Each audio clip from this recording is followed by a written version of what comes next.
How many people do you think are going to graduate from university over the next 4 years in this little country? That's China, by the way, right? So you knew that? How about the entire population of Canada? How about 40 million or 35 million? It's interesting if you look at changes in the economy, in the macro piece of the economy, if you look at GDP or how economies grow. Actually, as globalization occurs, as actually other countries get stronger, if you look at the economy generally, it actually grows.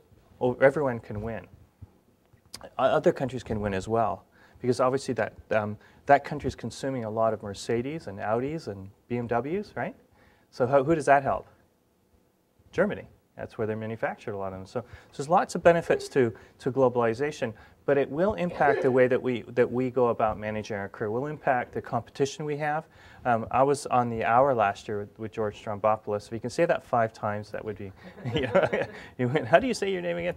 And one of the things I suggest is, this idea that our jobs are no longer in Barrie or in Cambridge or in Toronto. A lot of roles can be done from Bangalore, from Beijing, and from Barrie, can't they? Can many of our jobs be done anywhere in the world, realistically? Think finance. Where does it have to be done downtown Toronto, finance? Right? Does accounts payable have to be done in a certain situation anymore? It doesn't really, does it? It's interesting. Just recently we had this little thing called a volcano, right?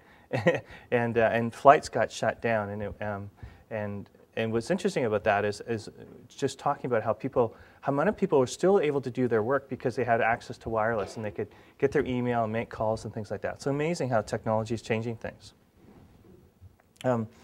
Hybrid, the green energy, this landscape's changing things too, isn't it? Ask Jaffer or Raheem Jaffer how much it's. Some people are benefiting off of this, believe it or not. Right? So there's lots of changes in our economy as far as ecology and the green energy area. This little company, Coca-Cola, what percentage of their executive team now comes from international background? It's around 40%, I think, now of their executive team based in the U.S. comes from international experience. So you want to be thinking about these things, how they relate to your experience and how that relates to your career. How many jobs do you think you're going to have over the lifetime of your career? Statistics say around 15, that you're going to have lots of different types of opportunity. Now, who here likes change? Ah, you guys are good. Now, I would suggest also what do you think one of the benefits of your illness has been relative to dealing with your career? What's been some of the things that you've learned through your illness that has helped you in managing your career? Flexibility in what way? What way? Yeah, if you want to ask an employer, how important is flexibility in an employer? I'm talking about philosophically, not necessarily an illness, right? But philosophically, look at Apple and its ability to change its model and adapt and think differently about things, right? What's another benefit of your illness relative to some of the skills you've developed as a result of having this illness? Okay, organization, okay. Yeah. Just because you just have to be organized. Like, it's kind of like the flexibility thing. Like, if you're not organized on a daily basis at work and then you get sick, and kind of all hell breaks loose afterwards. Yeah. Yeah. So organization, is that important in the workforce? Absolutely, yeah. Well, I think the other thing, like for me, being diagnosed later in life, is it gives you that perspective that, work isn't your whole life. That you realize that there's more to life than just working. Yeah. So work-life balance. Essentially, we talk about work-life. I kind of laugh about those two words because who goes to work dead?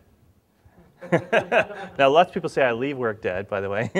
Right? But the concept of work-life, the concept that one of the things you have to learn is you have to learn energy management, don't you?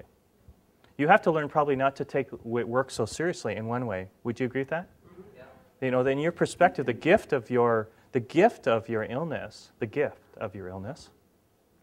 is that those are some of the perspectives that change, right? That all of a sudden your health, you recognize raises in priority, and it changes your perspective, doesn't it? Absolutely. Not that any of you would choose your illness, would you? And I also think, too, that a lot of you have had to deal with the reality that you have to do things when you don't feel like it. Correct? It's not like you wake up, like I wake up most mornings feeling great. I mean, I'm just being honest, right? You guys don't wake up most mornings feeling great. Right? right? Correct? There's some mornings you do, but if you look at your median and you compare your median against my median, it's a lot different, correct? And one of the interesting advantages you have with that is the ability to create to have discipline with that and to do things when you don't feel like it. And guess what? Not a lot of people have that ability in the workplace. That a lot of people don't have that mental toughness. It's interesting you look at athletes. I forget her name. She won the silver medal in the crossboard. Do you remember her name? This Olympics? Forget her name. Yeah, anyways, whatever her name was. She won a silver medal. And you know what's interesting? I was listening to an interview with her talking about her training. And you guys might recognize this, but they actually had, in their training environment, they actually had a puke bucket. And when they puked, they actually would sign their names and the date. Well, not in the puke. No, not in the puke. No, the puke bucket was emptied. The puke bucket was emptied. They would sign their name on it saying, you know, that this is how hard I trained, that I actually trained so hard today that I puked, that I threw up. That's how hard I trained. And it was interesting about mental toughness. Now, do you need to be mentally tough in today's world? Totally, right? So these are some of the, what do you think are other benefits you might get from your illness as it relates to managing your career in perspective? So things can get better because you've kind of had to deal with this reality, this event that's occurred in your health that you had no control over. And what you do have control over is what? So you don't have any control over the fact you have the disease, do you? Correct? It is your control of how you perspective. You know, when I went that morning, did I have any control of the fact I was there and with the morning and helping my daughter raise funds? I was there, correct? Right? But what I did have control over is what? How I approached it, my attitude, my creativity, my innovation, the way I resolved it, and so I think this is what I talked about earlier, but is this an identity? Is it an excuse? Is it a sort of something you camp in, as in I have this, woe is me? Or is it something where you say, you know what, would never choose this, and I wouldn't want it for anyone close to me, but it is a reality of my life, and how do I respond to this, and how do I manage it, and how do I be more effective, and what is the gift in this? You know, it's very interesting to ask the question, what is good about this? What is good about this? And you know what's interesting, or what can I learn from this? Maybe it's not good, but what can I learn from this? A very powerful question to ask when you have an illness or you have something in your life that doesn't go away. And particularly in today's world, by the way, where we are going to deal with ferocious change, I believe, over the next 5 years. Not just, you know, I think what we've seen to this point has been sort of these cycles of change, right? They're kind of every 7 years we go through recession, we come out of the recession, we grow. They're very, very nice and gone. And it's very interesting, even if you look at the world and you see all the challenges. I mean, who would think that think about this year so far as an example. What happened in January this year? Haiti. And how many people died there? 250 million, 250,000. What else has happened this year? The Olympics, right? And that was a huge impact. What else has happened this year? Volcano, right? All of Europe, all of air flight within Europe, within European airsplane, was shut down. It was interesting. I was listening to a person talk about that, and she's a pediatric cardiologist, and she's a German physician that was in England, and she was talking about for the first 36 hours she was desperate to get home, and finally what she decided to do was, you know what, I'm not getting home.